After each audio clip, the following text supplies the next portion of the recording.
nemendak Kangjeng Nabi mual pati-pati ngomong at-tajirus shaduk, tajir pedagang nu bener leuwih utama tibatan jelema nu juntrung ibadah. Sebab ibadah mah di masjid sorangan bae teu ngarugikeun batur.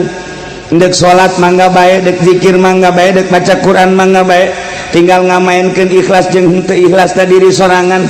Tapi pedagang mah ieu jihad fisabilillah, torojol setan, lamun nyana lulus digoda ku setan, ieu nilena sarua jeung perang sabilillah.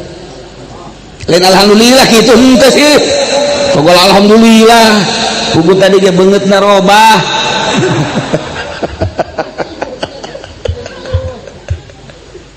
Tah iya yatih syaitan itarikil mizan. Lamun orang nimbang hate kurangan asetik tapi orang teger ulah kajen kumaha dek rugi dek untung pokona